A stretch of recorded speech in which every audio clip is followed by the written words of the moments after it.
yang kita tahu ya Mas ya, kalau ini ternyata menurut laporan dari Lembaga Konsultasi Bantuan Hukum Fakultas Hukum Universitas Indonesia, ini telah melaporkan Hasyim ke DKPP pada April 2024 lalu.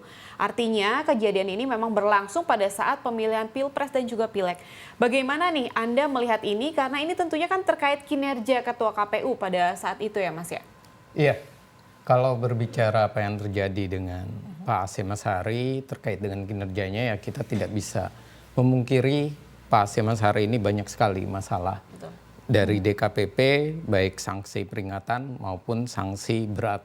Dan kita melihat untuk kasus asusila ini adalah yang pertama, namun untuk kasus Ketua KPU dipecat sudah 2 kali. 2017, Pak Arief Budiman, yang sekarang adalah Pak Hasyim Asyari.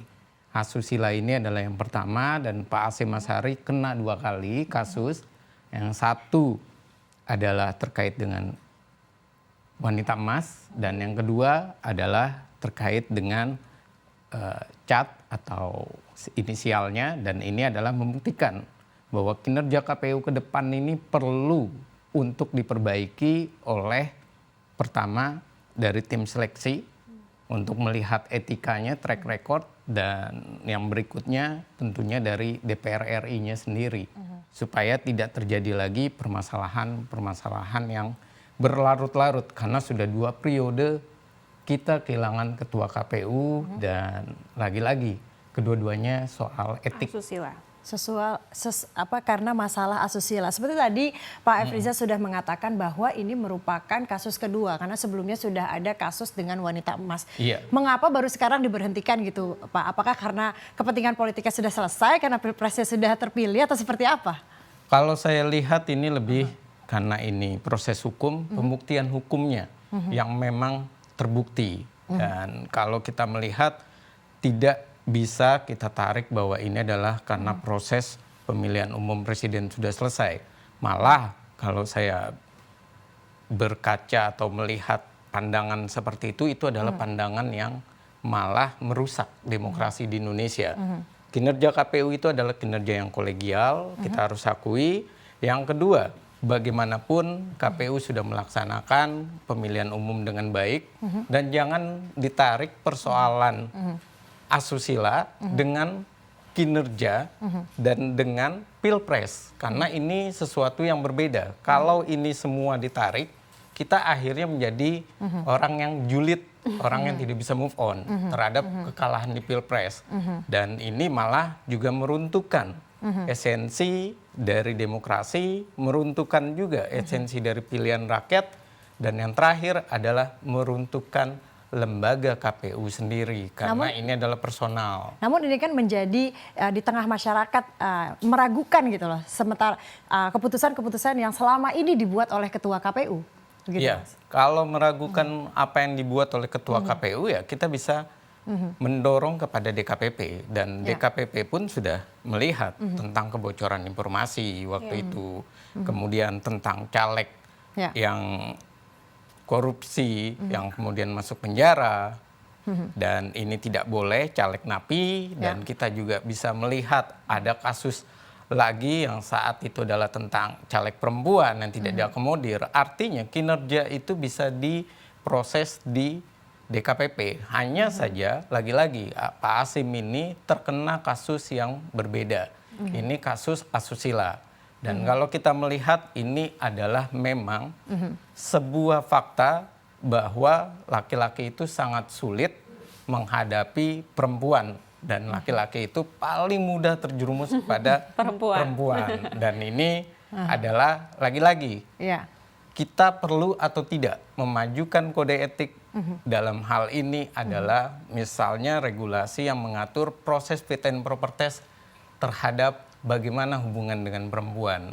Dan ini menarik karena lagi-lagi kita seringkali tersandung oleh masalah perempuan.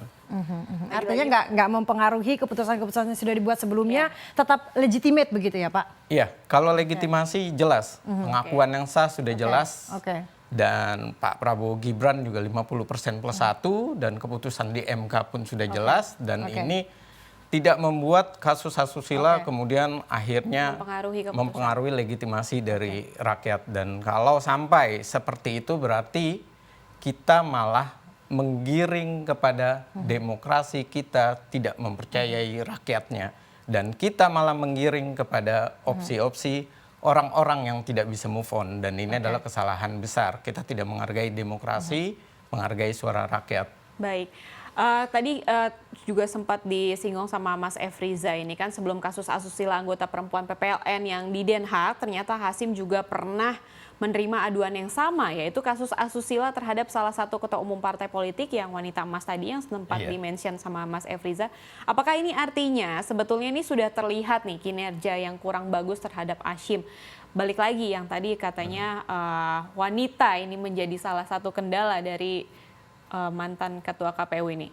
Iya, kalau melihat ini kan sangat krusial dan kita melihat bahwa perjalanan dinas dan pelanggaran konflik kepentingan yang dilakukan dengan iringan ya tadi adanya perempuan, dan Pak Hasyim ini saya lihat kalau seandainya dari DKPP ini membuktikan bahwa dia memang sangat rawan. Sangat rawan dijinakan dengan tanda kutip perempuan. Dia lebih rawan dijinakan soal perempuan, dan ini adalah suatu kasus yang menarik, dan ini adalah cermin bahwa etika di Indonesia tidak sekedar etika moral semata, tapi etika juga bagaimana asusila itu harus mulai diperhatikan. Jangan-jangan nanti kinerja-kinerja KPU ke depan lebih mudah dijinakan dengan perempuan. Dan ini adalah sebuah peringatan dini. Dan saya rasa ini adalah pelajaran terbaik bagi negeri ini bahwa urusan soal tadi perempuan ini masih menjadi sebuah presiden buruk yang terjadi di negeri kita. Baik, Mas, tanpa merendahkan kasus pelecehan begitu ya. Apakah ini tindakan asusila dan pelecehan ini hanyalah satu-satunya faktor penyebab Ketua Umum Hasyim Asyari ini dipecat? Karena kalau dilihat respon Ketua KPU justru malah berterima kasih dan justru malah keinginan beliau gitu untuk merasa lepas tidak ada dari beban. KPU. Iya, apakah ada faktor lain? Apakah ada isu politik lain yang sebetulnya pelecehan seksual ini hanyalah dibungkus begitu, Mas? Iya, kalau saya melihat dari DKPP ya dia melihat bahwa ada kode etik penyelenggara pemilu yang dilanggar, dan ini adalah asusilanya. Dan saya lihat DKPP tidak akan, namanya dia hakim, dia sebagai pengadil, dia tidak akan membawa subjektivitas dirinya. Dan ini juga saya lihat tidak ada faktor lain yang membebani para DKPP kemudian akhirnya melakukan pemecatan. Kalau sampai seperti itu, maka kita menjadi pertanyaan, DKPP ini haruskah ada kode etik lagi? Haruskah mereka dicari ataupun ditinjau kembali bagaimana ia mengambil keputusan? Kalau saya lihat tidak, karena sudah 2 kali. Tadi yang pertama adalah Pak Hasyim, yang kedua Pak Arief Budiman, dan kita melihat etiknya ini, yang pertama itu Pak Arief Budiman adalah tentang bagaimana dia ikut atau terlibat dalam sebuah PT-UN di Jakarta, dan yang kedua adalah kasusnya Pak Hasyim tindakan asusila. Dan saya rasa kalau Pak Hasyim dengan tindakan asusila, saya rasa apa yang dikatakan beliau bahwa dia mengucapkan terima kasih karena beban beratnya itu lebih kepada bahwa dirinya lelah.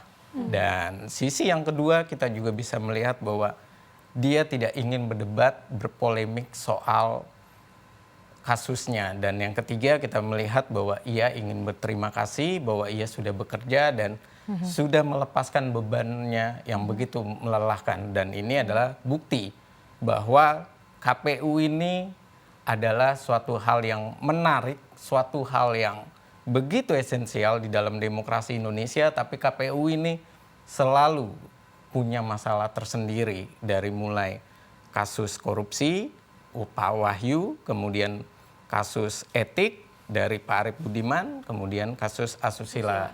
Dan ini adalah menunjukkan profesionalitas KPU masih belum murni karena kepentingannya masih terbawa dengan personal dirinya. Baik, kalau misalnya tadi juga di-mention sama Mas Efriza terkait ternyata Pak Hasyim ini tegurannya ini sudah lebih dari 2 kali. Iya. 2 kali soal asusila, yang 1 kali itu terkait kebocoran data pemilih pada sistem informasi data pemilih pada tahun 2023 ya. Artinya itu juga diikuti oleh 6 anggota komisioner yang lainnya. Apakah kalau misal kita melihat sanksi-sanksi yang telah diberikan oleh DKPP terhadap Hasyim ini, apakah sudah terlihat nih memang kurang kompeten dari segi kinerja, ataukah memang dari awal seleksinya juga sudah ada kesalahpahaman atau seleksinya kurang tepat atau seperti apa? Ya kalau melihat dari hal ini jelas bahwa memang apa yang dilakukan oleh DKPP memperlihatkan dari KPU yang sekarang ini begitu bermasalah dan kinerjanya ini memang menjadi sorotan. Kompetensitasnya ini dan kemampuan secara kapabilitas maupun integritas dari ketujuh-tujuhnya ini memang patut dipertanyakan. Dipertanyakan ya karena ini adalah keputusan kolektif kolegial dan keputusan bersama ini yang selalu dihadirkan di dalam keputusan DKPP.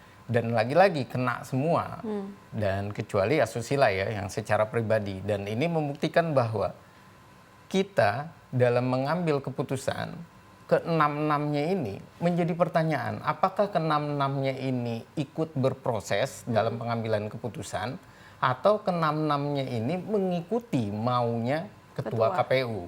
Dan ini yang selama ini kurang terbuka, kurang diekspos. Yang diekspos adalah keputusan dari DKPP. Jadi kalau ke depannya saya melihat sudah waktunya kita mendudukkan keputusan kolektif kolegial ini diambil secara bersama-sama atau dari ketua KPU mempengaruhi yang lain sehingga suaranya bulat tapi dalam prosesnya tidak terjadi perdebatan dan ini malah bahaya kalau seperti itu. Dan ini artinya kita perlu meng-cross check kembali dan terutama dari DPR maupun Presiden maupun fit and proper test, mereka perlu mempersiapkan bagaimana mekanisme kinerja KPU, kerja KPU nanti lebih baik.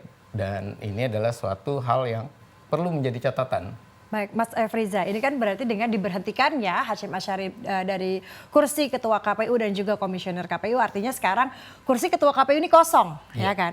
Nah, bagaimana mekanisme pergantian Ketua KPU yang berikutnya? Mengingat ini pilkada serentak sudah di depan mata, ini udah beberapa bulan lagi. Apakah dengan pemecatan Ketua KPU ini akan mempengaruhi proses pilkada serentak yang akan kita jalankan? Iya, kalau dua hal yang tadi ditanya itu punya dua prinsip yang berbeda. Yang pertama adalah kalau proses memilih ketua KPU itu bisa dua tugas atau dua cara. Yang pertama adalah 6 orang langsung memilih siapa salah satunya atau menunggu yang baru. Dan kalau menunggu yang baru itu dilihat dari rankingnya 8 sampai 14. Dan Pak yang di ranking 8, Pak Firyan Najis sudah meninggal dunia di Mei 2022 dan sisa 1, berarti yang ke-9. 9 itu Iva Rosita. Artinya dia bisa diproses oleh DPR RI. Dan ini bisa ditindaklanjuti oleh Presiden. Sementara kalau soal kasus yang tadi yang kedua dengan pilkada, saya rasa pilkada itu tidak terlalu dicampuri oleh KPU pusat. Karena pilkada ini turunannya adalah KPU-KPU daerah. Jadi bagaimana KPU daerah bekerja dan bagaimana 6 anggota KPU langsung berperan, saya rasa bisa dijalankan. Cuma persoalannya adalah seberapa kuat mereka berkomunikasi, seberapa pandai mereka berkomunikasi, dan kita juga harus tahu seberapa hebatnya mereka mengelola manajemen dalam pengelolaan KPU sampai tingkat daerah. Dan ini adalah tantangan tersendiri. Ke-6 orang ini selama ini kurang komunikasinya, kurang bicaranya. Yang selalu berbicara adalah Pak Hasyim Asyari. Dan ini adalah suatu fenomena yang harus segera dicari solusinya. Siapa yang harus mengambil peran, siapa yang harus membackup, dan ini semua adalah tantangan bagi KPU untuk menunjukkan pilkada ini bisa dijalankan dan KPU daerah tidak ada masalah. Dan kasus Pak Hasyim Asyari ini adalah catatan bagi KPU daerah supaya mereka tidak berproses dalam hal yang sama. kasusnya asusila dan yang lainnya. Baik, kalau misalnya kita lihat kan DKPP juga meminta, Majelis DKPP juga meminta Presiden Joko Widodo ini melaksanakan putusan paling lama 7 hari. Dan juga meminta Bawaslu juga mengawasi pelaksanaan putusan ini. Seharusnya Bawaslu melihat ini dan mengawasi hal ini seperti apa, Mas? Ya, kalau saya melihat ini artinya Bawaslu mengawasi dalam hal pertama adalah bahwa ini ditaati oleh Pak Hasyim Asyari. Dan yang kedua, kita melihat bahwa Bawaslu ini mengawasi dalam proses mekanisme kerja dari nanti 6 orang itu. Bagaimana pengambilan keputusan siapa ketua dan segala hal yang terkait. Apakah langsung PLT, misalnya melaksanakan PLT dulu, atau langsung pemilihan ketua. Nah, ini semuanya harus diproses dan ini yang juga bisa dilakukan. Sementara kalau Pak Joko Widodo tentunya adalah untuk jelas-jelas menarik ataupun mengesahkan sebuah keputusan tentang Hasyim Asyari sudah tidak lagi menjabat. Dan ini adalah proses yang memang harus dipatuhi. Jadi kalau saya melihat tidak ada ketidakpatuhan dan proses ini malah menunjukkan Indonesia baik dalam hal hukum. Indonesia tidak pernah kehilangan legitimasinya dalam hal hukum. Dan demokrasi di Indonesia selalu dikawal dengan hukum. Dengan cara apa? Ya pembuktian. Kode etik seorang penyelenggara pemilu itu benar-benar ditegakkan oleh DKPP dan semua proses itu nantinya akan dilaksanakan oleh Pak Presiden dan Bawaslu itu sendiri. Baik, terima kasih Mas Efriza atas penjelasannya. Terima kasih juga atas waktunya. Terima kasih atas waktunya menyempatkan sudah waktu. hadir di Garuda TV. Terima kasih Mas Efriza. Terima kasih ya, Salam sehat. Mas. Alhamdulillah, terima kasih.